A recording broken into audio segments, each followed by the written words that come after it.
Ես ներողություն եմ ուզում խնդրել ուժեղ Հայաստանի ներկայացուցիչներին, որովհետև ի սկզբանե ուզում էի խոսեի թեկնածուին, արժանինքներին եւ գործառույթին, բայց Սերգեյ Բագրատյանը, Մարիա Կարապետյանը, Արման Եղյանն ու Էդուարդ Աղաջանյանը ստիպեցին մի փոքր փոխեի։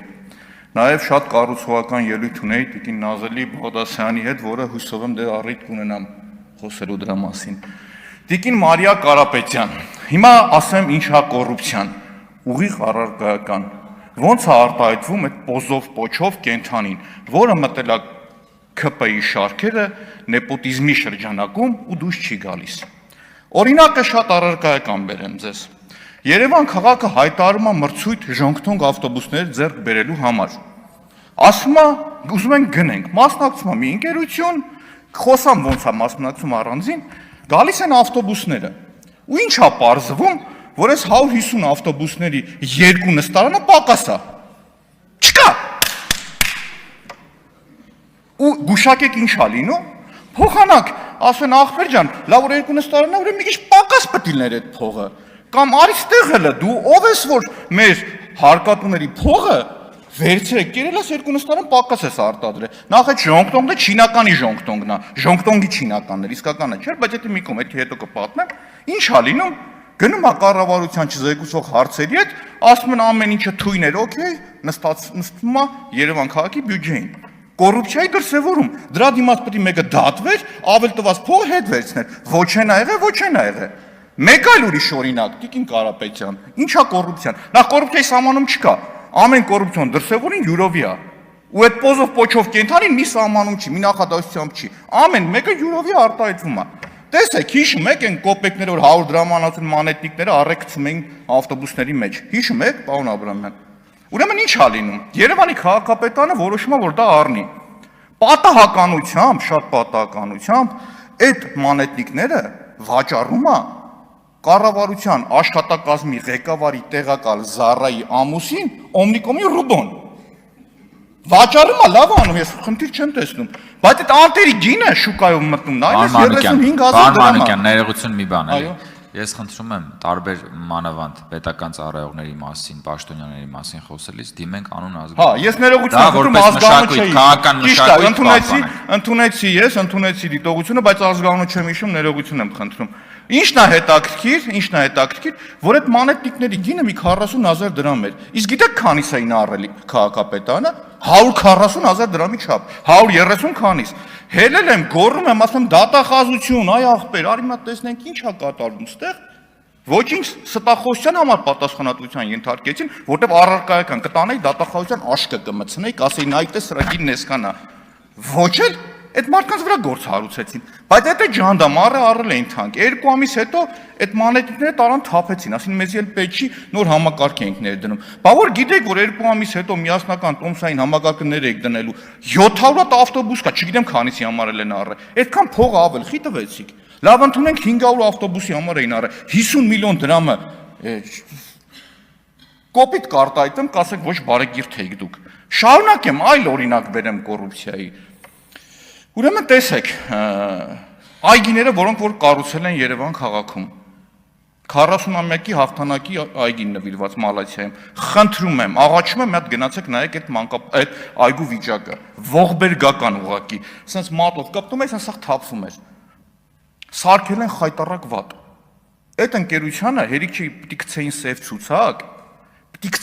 ցուցակ, ոչնչացնի որ չմասնակցեր, հաջորդիվ տալիս են 2 հատ ուրիշ այգի սարքելու։ Երբ որ խոսում եմ, ասում եմ, ոնց է լինում, ինձ ասում են չես վախենում, ասում եմ ինչից, ասում են ուժային կառույցներից մեկի զամի քրոջ տղունն է դա։ Այ քեզի բան, չեմ վախենում։ Ընդհանրապես չեմ վախենում ու խոսալու եմ ու ասեմ։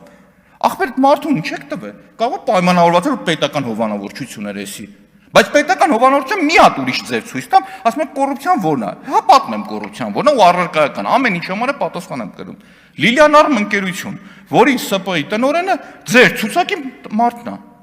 Երևանի ավականի ընտրություններին սարքում է Երևանյան լիճը, քրեական գործ են հարուցում, խայտառակ վիճակը, մի հատ խայտառակություն էլի։ Հետո սարքում է հայտնի 105 մանկապարտեզը, որ գնում բացահայտում եմ խայտառակությունա, փոխանակ բռնեն են մարդուն կախեն, քրեական գործին վրա են հարուցում, դատվում եմ, յոգուրտի գործով։ Այ քեզի բան գնացը կոռուպցիան բացահայտեք։ Բայց դա հետ չէ, շարունակությունն ասեմ այդ ընկերությանը։ Փոխանակ այս երկու դեպքից հետո այս ընկերությանը ընդհանրապես ջնջեին, ոչնչացնեին։ Այս ընկերությանն արեք տեսեք, որ բանն են տալիս, էլեկտրական դեպոյի շինարարությունն են տալիս։ Այդ թիվն է ճիշտ եմ հիշում մոտ 2 միլիոն դոլարի չափ։ Այդ կռիվը տեղից սկսվավ, ասի այս ընկերությունը, որ երկու հատ խայտարակ սարքել է, ոնց է երրորդը տալիս։ Գնացի բերեցի ցույց տվեցի, բռնին գործը հարուցեցին ին վրա, ասին ձենդ կդրի։ Շարունակեմ, ժողովուրդ,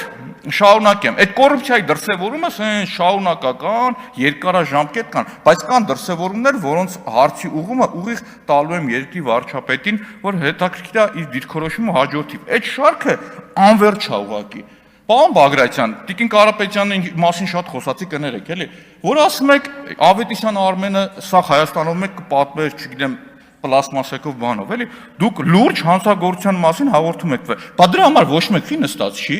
Կարող եմ ենթադրել, որ կարող Ավետիսյան Արմենից մի քիչ փող եք վերցրի, ասել գնամ անարի։ Ոնց հասկանամ, քեդ մարդուն պատասխանատվության չեք եթարկել։ Երկու տարբերակ կա, կամ ձեր ասածը իրականության հետ կապ չունի, կամ փողը վերցրե բաց եք թողել։ Բա եթե չէ, հանցագործությունը գիտեք, ուրա, շարունակեմ, տարիների վերջ միշտ ԿՊԱ-ականներն ասում էին պապկեք կա տամոժնիկներում։ Պապկեկը գալիս են, այդ պապկեկի տերերն ով է, ես շատ ուզում եմ իմանամ, պահանջում եմ հատիկ առատիկ անունը տվեք ու պատասխանատվության ենթարկեք։ Կարող է պարզի վերջում մեկն է ձեր ցուցակի, չգիտեմ, 122-ը չի 264-ն է օրինակի։ Չէ, դի ո՞նց է լինում։ Ես ուղղակի ուզում եմ բռնեմ հասկանամ։ Հիմա գամ պարոն Եղոյանին, ժպիտը դեմքին։ Ուրեմն ձեզ օրինակը մի հատ էլ մասսայական ասեմ, էլի, այդ պարտք վերցնելու, լավ ու վատ կողմի ու եկամուտ ունենալու։ Տեսեք, պարոն Աղաջանյանը, խնդրեմ մասնագիտական առումով վստահ եմ կկարողանա հանրամատչելի, եթե չկարողանամ ինքը օգնի ձեզ, էլի այդ հարցում։ Օրինակ զիգզագ ընկերությունը, ժողովուրդ։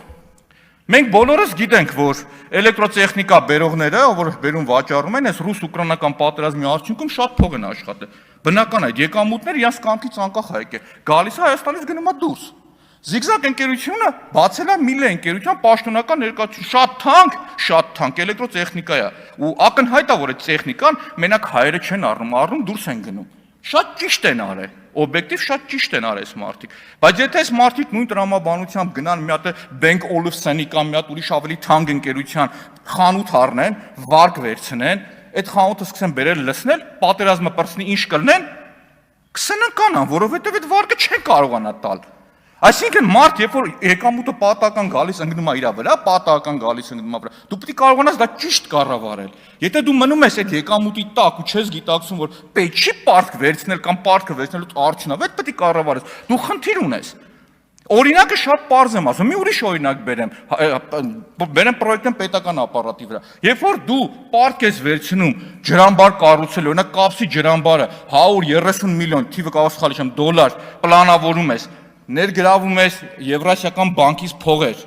չես սարքում, խնդիր է լինում։ Դրա բեռը ով է քաշում, ժողովուրդն է քաշում։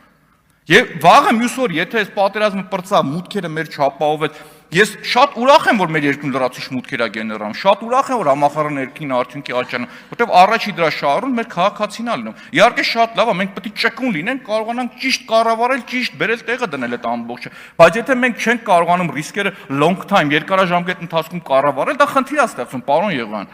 Եթե դու այսօր չես գիտակցում, որ կարող է վաղը պատերազմը պրծնի ու քո տնտեսությունը նոր մարտահրավերների առաջ կանգնի, դու խնդիր ունես այդտեղ։ Եթե դու այսօր մենակ հիմք ընդունում ես, այո, բոլոր այդ տնտեսագիտական, հա իմիջիալս պարոն Թունյանին է պետք է անդրադառնալ, պարոն Թունյան, երեք էլ ասացի, շատ բաներ կա, ես չեմ հասկանում։ Ու չեմ նեղվում։ Օրինակ հարցեր եք տալիս, ես չի հասկանում։ Ինձ որ այդ հարցը տակ, ասել չեմ հասկանում, չեմ պատասխանում։ Նույն տնտեսագիտությունից, եթե կենտրոնական բանկի նախագահն գաստե, շատ հարցերի մեջ չեմ մտնի, որտեղ իմ տիրույթը չի դա, ու դա ամոթ չի, երբևիցե դրան չեմ խուսափել ես։ Ու էդիկ ասում եմ, այդ ինչ տպավորություններ ինչ էր խոսում, չհասկացա։ Բայց հետ գամ բանին, ինչին էի, միտքս թռա Թունյանի անունը տեսա։ Հա,